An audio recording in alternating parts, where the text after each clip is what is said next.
Okay बच्चों, तो आज हम लोग पढ़ेंगे एक नया chapter which is gravitation. Gravitation के बारे में आपको एक बता देता हूं मैं कि ये सेम चैप्टर इलेक्ट्रोस्टैटिक में भी आप पढ़ते हो। तो अगर आपका इलेक्ट्रोस्टैटिक अच्छा है तो ग्रेविटेशन अच्छा हो जाएगा, ग्रेविटेशन अच्छा है तो इलेक्ट्रोस्टैटिक अच्छा हो जाएगा, right. Second important thing gravitation के बारे में आपको पता होना चाहिए कि एक क्वेश्चन नीट में और एक क्वेश्चन जेईई में 99% एग्जाम में आएगा ग्रेविटेशन में, राइट। और बहुत सिंपल क्वेश्चन आता है, थोड़ा सा कांसेप्ट पे ध्यान दोगे ग्रेविटेशन में क्वेश्चन बहुत आसानी से निकल जाएगा।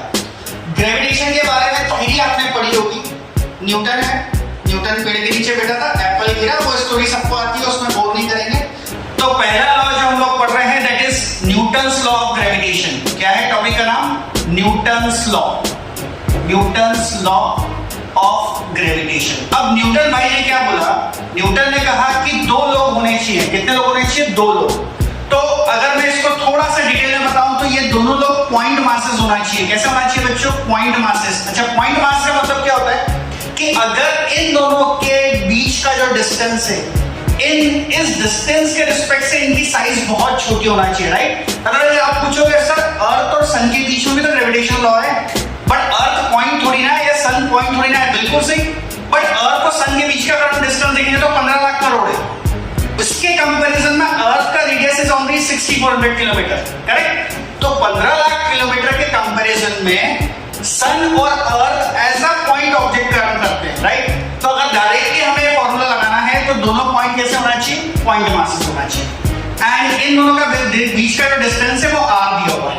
ओके, सो न्यूटन ने कहा कि दिस फोर्स जो एक दूसरे पे फोर्स लगाते हैं, ये force directly proportional to product of masses होता है, पॉइंट नंबर 1।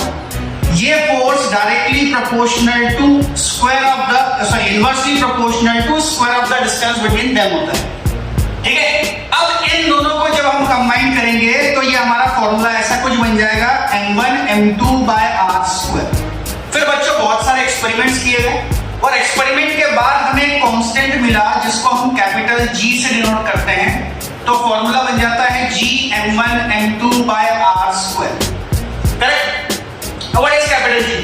यहां पे कैपिटल G को बोला जाता है universal gravitational constant. Universal gravitational constant. Universal क्यों बोलते हैं सर इसे? बच्चों यूनिवर्सल इसलिए बोलते हैं कि आप यूनिवर्स में कहीं भी चले जाओ, इस कैपिटल G का वैल्यू चेंज नहीं होगा।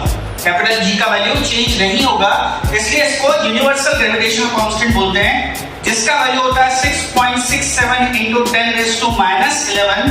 और अगर यूनिट की बात करूं तो कैपिटल G यहीं पे रहने दो, इसका यूनिट न्यूटन हो जाएगा। ये मीटर